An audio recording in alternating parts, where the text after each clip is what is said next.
Please welcome Charles Blow.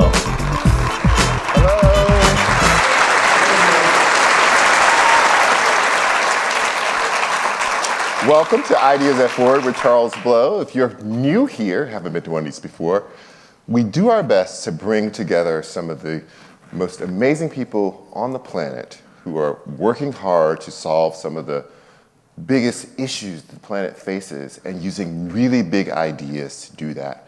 And tonight, we're discussing another one of those really big issues, which is something that most of us just take for granted. You turn on that tap, the water comes out, you can drink it, you can use it for sanitation. There are millions of people around the world for whom that is not the case.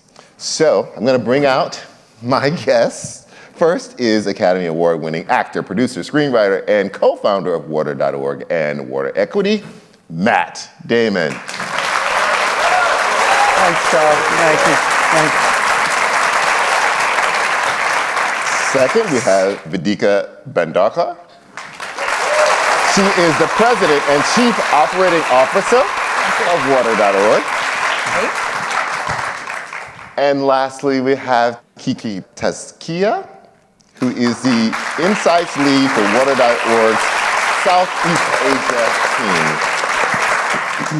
So Matt, I was reading about how you got into being interested in this issue because I was like, what's Matt Damon and water? I don't understand how this came to be. And it was just fascinating. Can you share with this audience how you became so interested in this particular issue? Sure, yeah. So I went on a trip, and it was they were almost designed like a college mini course. You know, you'd go for 10 days or 2 weeks, and every day had a different learning focus. Yes. You know, it was very interesting, and one of the days was water, and I was completely oblivious to this issue. And while we were learning about it, one of the things they had me do was go on a water collection with a teenage girl in rural Zambia, and she was, I think, 14 years old, and I was waiting for her, in this village when she got home from school, and she put her book bag down, and she got these jerry cans, and we went and walked about a mile to this well, and it was just the two of us and an interpreter, and I just had this really lovely connection with this kid. She was shy at first, but as I started to, talking to her and asking questions, I said, is this where you want to live when you grow up? And she looked at me like, no. She's like, I'm getting out of here. She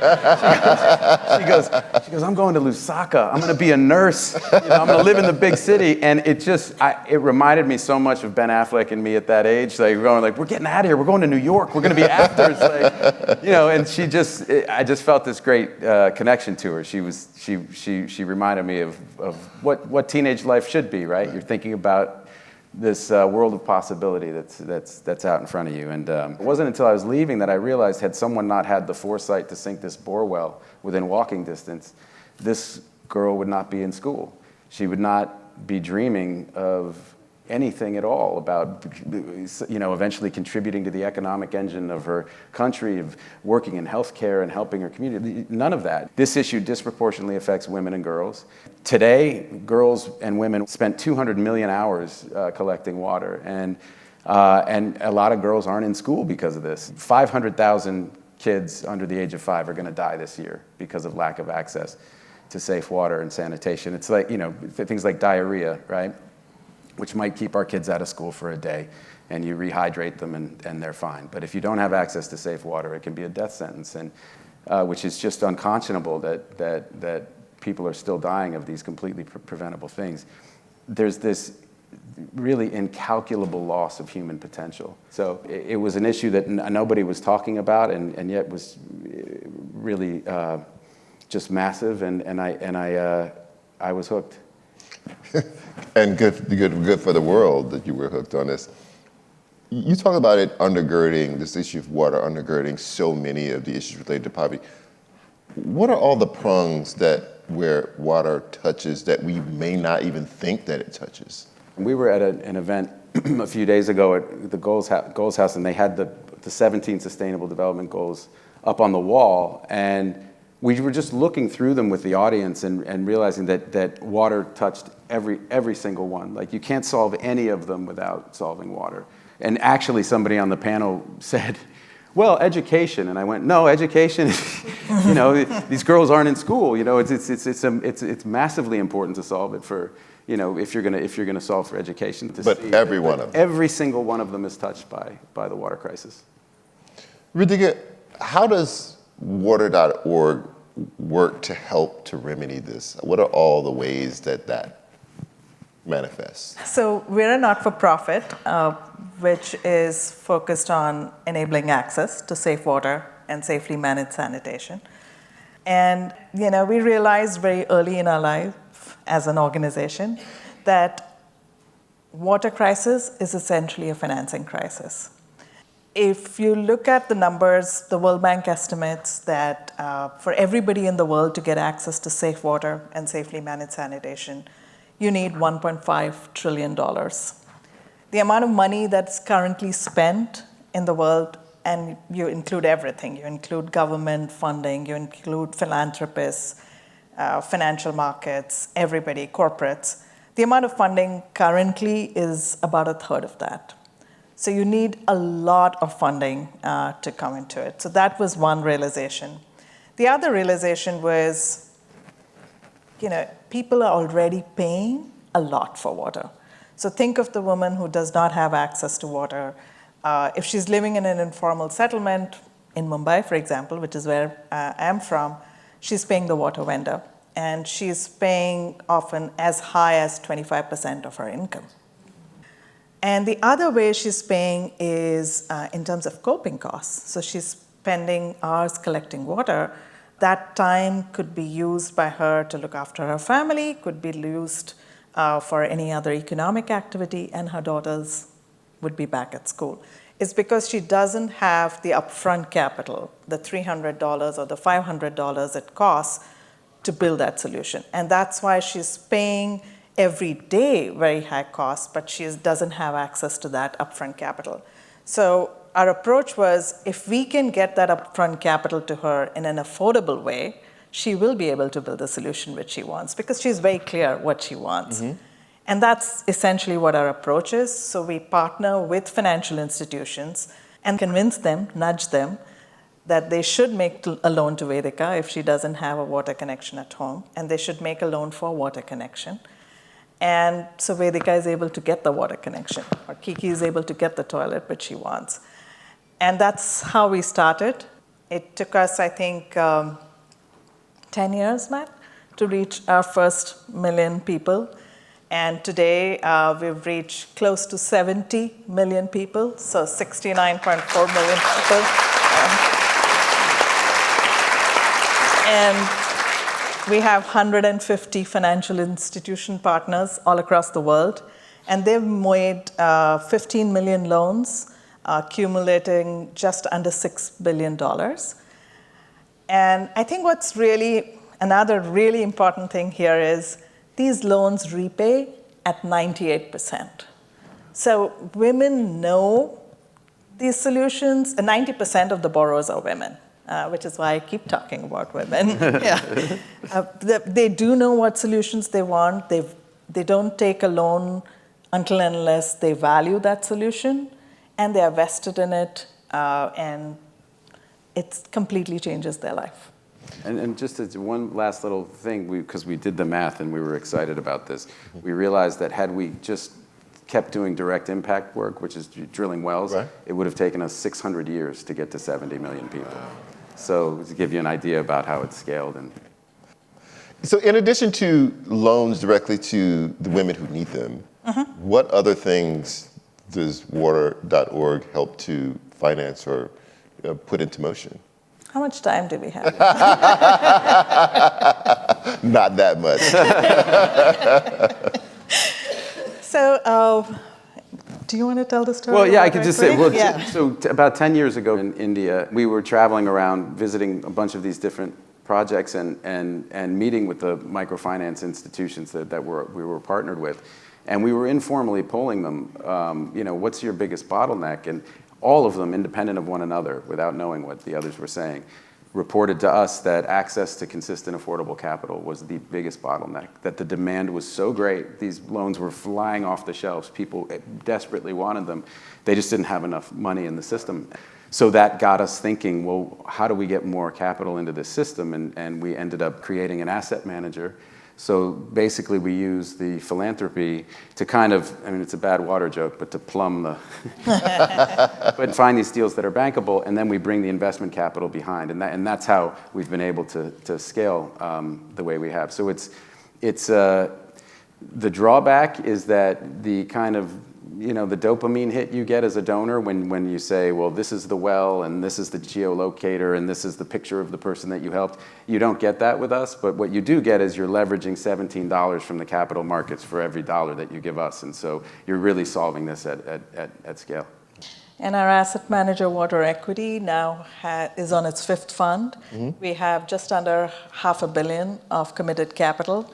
And WaterEquity has 2 strategies. One, as Matt said, of investing in financial institutions so that they can on-lend to either households or small businesses in water and sanitation. They also now have an infrastructure strategy because this approach is really ground up. But we realize ground up is good and is needed, and we'll continue to do it, but it's not enough. We really need the infrastructure also to extend to the people who are either completely unserved or are underserved. And so we need the water pipes to extend, we need the wastewater treatment plants, we need the sewage systems, and that's why the next strategy of WaterEquity is investing in infrastructure, investing in both projects, public-private partnerships, but also enterprises who provide technology and products to solve this crisis. And we're looking to raise $200 million. We are more than halfway through. We have raised $110 million, and those would be the 2 strategies which we will have: financial institutions as well as infrastructure. Right, and we would try to keep building out that network of MFI partners, right, so that we can reach more and more people at the household level. Kiki, talk to me about what you learn when you go to site visits from people on the ground. You guys go out consistently to make sure that you're seeing how the funds are being used. What do people really want? What do they ask for? What do they say was most beneficial to them? What do you find when you go out that is compelling to you? Yeah, so I'm actually from Indonesia. Indonesia is in Southeast Asia. And so we have around like 17,000 islands, very small islands, but we have 5 major islands that are most populated. And actually, because our country is like consisting of a lot of small islands, our issue with water and sanitation is very complex. And so we're very prone to climate change. So we're either too much water or too little water, like too much water as in there's a lot of flood going on. Actually, our capital city, Jakarta, is sinking right now, and so we're planning to move our capital city to another less prone area to natural disasters. And so we're actually sinking by around like 1 inch per year, and so it's a pretty major That's issue. rapid. That's rapid, yeah. It's due to like sea level rising and also due to groundwater absorption.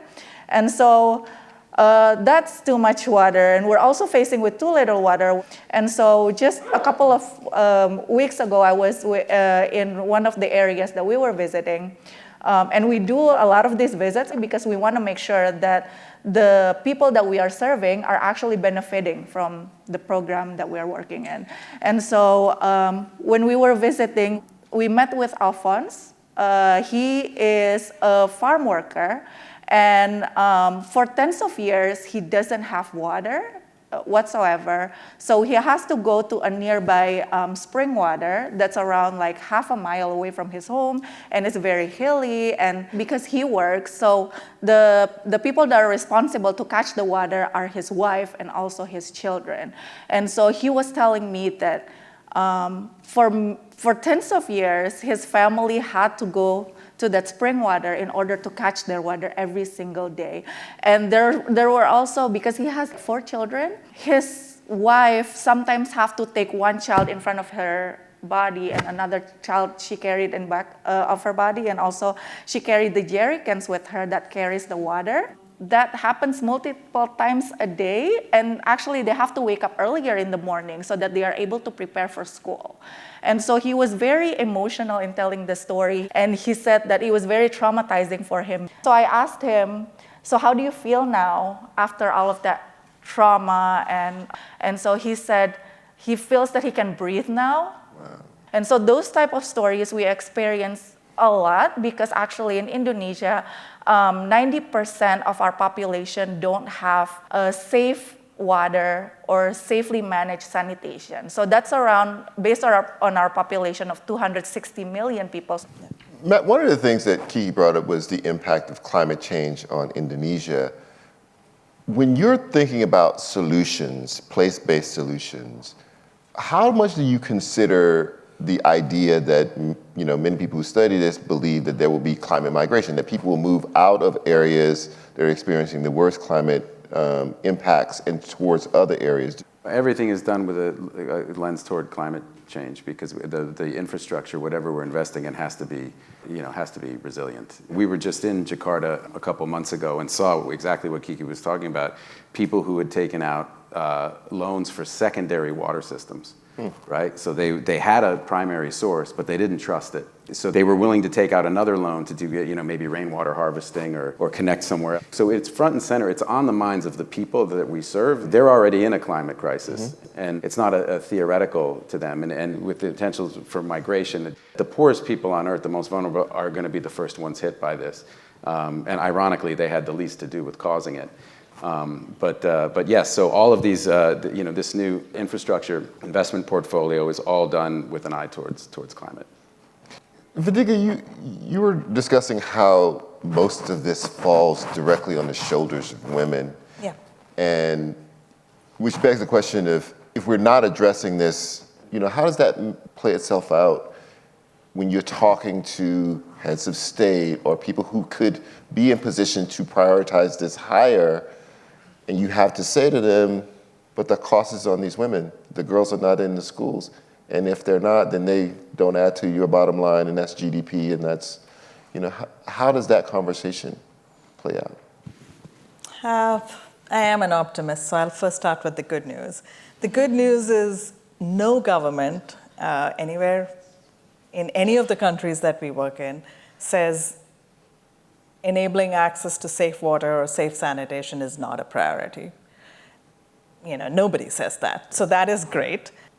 The not so good news sometimes, or the slightly frustrating news, is how high is enabling access to water and sanitation? How high is it in the priority list for the governments? And governments have tight budgets pretty much across the world. Maybe not here in this country, but certainly in most countries across the world. And so it's what are the competing priorities? I think the connections which can and should be made, as you rightly did, right, between water and economic empowerment, water and gender equity, water and health, water and education, are sometimes not so directly understood, or they are some other more immediate priorities which take precedence. And hence our approach. Our belief is that the more capital which goes towards this sector, and it needs completely an all-hands-on-deck approach. It's never going to be enough for governments. Everybody needs to lean in. The corporations, the financial markets, the capital markets, the philanthropists, everybody needs to lean in and ensure that more and more capital goes towards the sector, because as you remember, at the heart of this is a financing problem. So if we can have everybody lean in and bring in all their tools, we can solve this crisis. Right.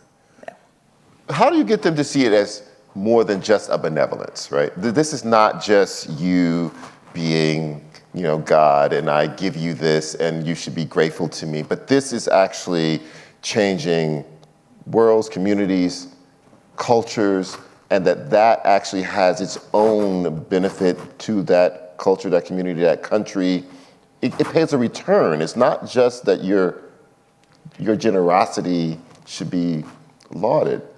Right, no, it's a market correction, right? So if we just nudge the market towards these women and get out of the way, they want to solve that problem, and they will. And half of water projects around the world fail within 5 years because of exactly what you just said, that kind of that paternalism, that kind of here's the solution I know you need, you're welcome. And then the NGO leaves, and nobody's trained in how to fix the well if it breaks. There aren't parts there, and these things can go to seed. I mean, we were in Ethiopia 15 years ago, and one of the most striking images I've seen, and we've seen a lot in the travels for this work, but there was this giant hand-dug well, and they were pulling water that looked like chocolate milk out of this hand-dug well and giving it to kids in these giant plastic bottles so the kids could go to school.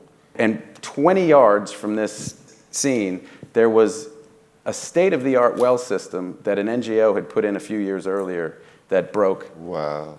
And the community did what it had done before the complicated well system, state-of-the-art well system was put in. They went back to doing, we have to drink something to survive to tomorrow. I know it's dirty water. And you talk to the people in that village, they go, yes, my kid might get sick, but what is the option? So it's like you want to slap it out of their hand and go, please, you can't drink that. But the option is nothing at all. And so the real story for us is these women, one after another, these 15 million loans paying back because it's just a heroic act by these people, the most vulnerable people on the planet, in financial terms.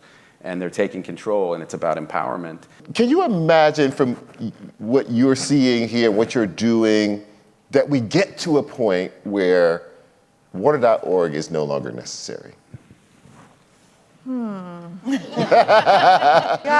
that's our main mission, actually, in order to reach everyone with access to safe water and safely manage sanitation. We really hope to be able to reach that. And in Indonesia, as I mentioned, 90% is still living without it. And so it's still a pretty long, a long time, I guess, in order to reach that. But I really hope that we can contribute to it. And I really hope that we're inspiring everyone to also be involved in it, because it's not just water.org. That's actually, we can't do it alone. Right.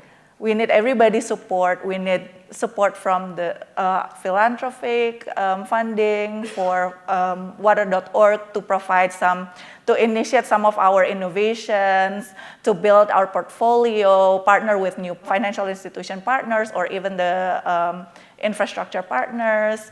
And then we also need investment capital in order to make it faster. Yeah.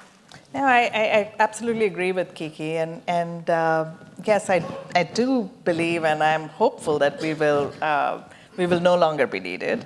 And I think, as Kiki said, as more institutions like us, as more participants lean in and more investment funds lean in, we do know that 1.5 trillion we cannot solve, and we will not solve.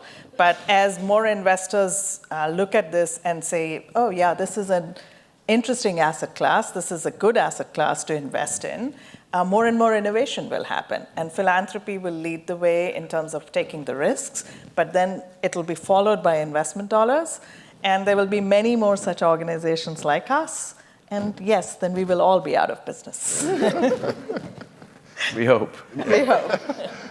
Matt, are there any other innovations happening in this arena that you're also hopeful about beyond just being able to give women loans to put in toilets? Well, there are always technical innovations coming down, and we stay abreast of those. But the reality is the solutions exist, right? So yes, and we're using new technology to do things like monitor the water. There's a big problem with the amount of water that leaks in the existing infrastructure. In some of these territories, like 50 to 60% of it leaks. Now imagine, water is a heavy commodity, right? And to treat it, to move it, all of that takes a lot of carbon to do that, right? And then to just lose half of it at the finish line, that's a massive amount of carbon and massive amount of waste. So if we can get more efficient, that will be incredibly helpful as well in terms of mitigation.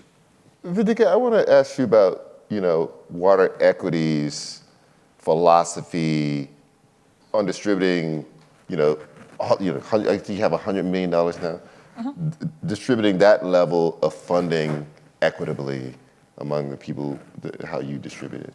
So WaterEquity has committed capital of actually just under 500 million currently. 100 million is in the infrastructure. So they have been investing in financial institutions so far, and now they're investing also in infrastructure.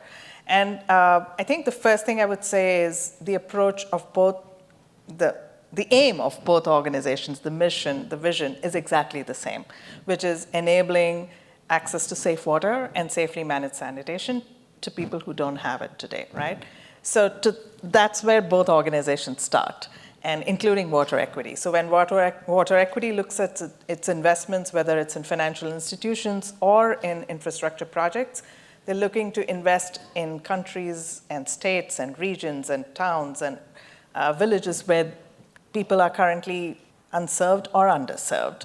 And then putting the additional lens on in terms of climate resilience, as Matt spoke about, in terms of making sure that all the environmental assessments are done, where the project has the objective of serving and reaching and benefiting people who are currently unserved.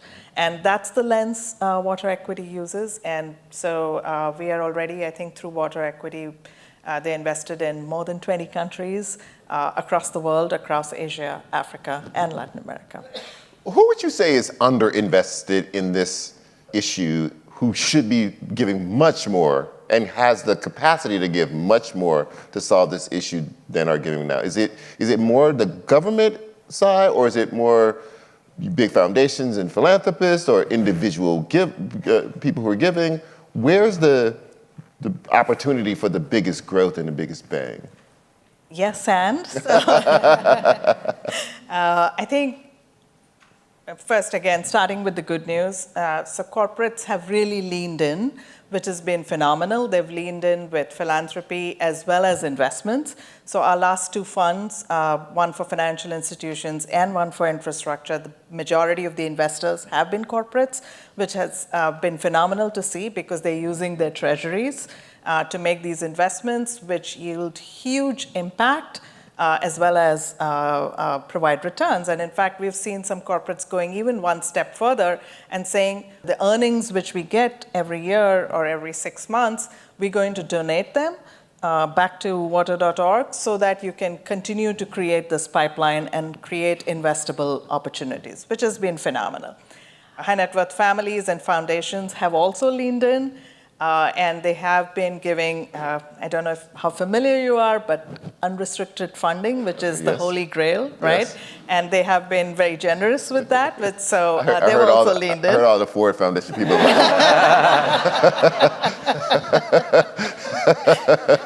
Yes, I did not realize, but yes. and the grassroots donors, right? Who realize that with our scale, the cost to reach that incremental person has really come down. I mean, our cost of reaching a person with safe water and safe sanitation is $5 per person.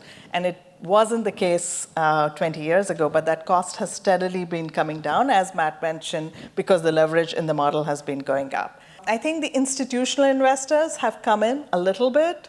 So for example, DFC, which is the Development Finance Corporation, earlier OPIC, has been an investor in 3 of our funds. Institutional investors, but all of these can do much more and should do much more. So everybody, corporates, the financial institutions, the institutional investors, the foundations, they all need to lean in more. And you and I, all of us need to lean in more. It seems that often in the pitching or the converting of people, there is the numbers conversion to some rooms, and they go, oh, this makes total sense numbers-wise. For other people, it is a connection, a human story, and what it means to that human being. What are the stories that you tell to people to make them connect this, issue to something that they should care about? I'll give you one of them because I talked to you about this backstage because it still stays with me. This was 13 years ago in Haiti, and we were christening a new water system for a village, and And I got the chance to talk to this girl, and she was 13, and I remember she was 13 because she was the exact age of my oldest daughter at the time. And, you know, I was just kind of interviewing her, basically. All right, what was your life like before? What's it like now? And this was a kid who spent 3 or 4 hours a day collecting water. And she was in school, though. Mm-hmm. And I said, wow. I said, well, this is incredible. You've got all this time now. You're going to have more time for homework. And she looked at me with like disdain. She was like, I don't need more time for homework. She goes, I'm the smartest kid in my class. And the way she said it, I instantly felt like I was 13 again and she was the smartest kid. Like I knew she was telling the truth, you know? And I go, okay, all right, hotshot. Like, what are you gonna do with all this new time? And she looked me dead in the eye and she goes, I'm gonna play. And it buckled me. I mean, not in front of her. I was just, oh, great, that's great. But I went, you know, because I was like, yeah, you're 13 years old. That's exactly what you deserve to be doing. The world should allow you to do that. It's sinful that it doesn't, you know. And also in the world we live in, let's face it, there's quite a bit of noise. And it's a 24-hour news cycle. It's very hard to cut in and get traction on anything. And so this issue, being in forums like this are amazing because we can do a little bit of a deeper dive and talk about it. Vedika, you have said that you were hopeful more than one time tonight. I want to kind of end this with you explaining what makes you so optimistic that we can solve this issue for all of the people around the world who lack this access, most of them being women who are more disproportionately impacted by this. What makes you so optimistic and hopeful? Women are disproportionately affected, but women are also the solutions. And we've seen that already with our micro-lending solution, where woman after woman takes a loan, builds the solution which she wants, gets her time back, and uses it in the most amazing ways. We are seeing it now with infrastructure. Matt talked about leak detection. We were in Kenya a couple of months ago, and one of the utilities is our partner. They had lost net non-revenue water or leaks of as high as 45%.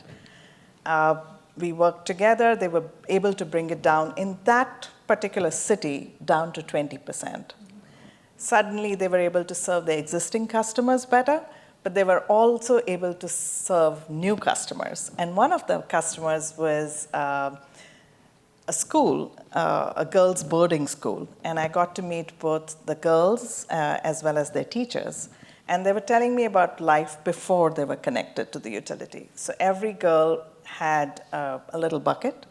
And you know, when they had time between classes, each girl would go downhill to collect water. And that was the water which she would use for bathing, for cleaning her clothes, and also for drinking.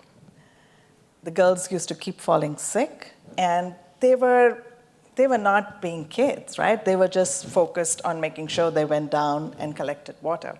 Now that school is connected to the utility, the girls are all playing, they are healthier, and the teachers also told us that they were able to buy 2 cows because there was enough water.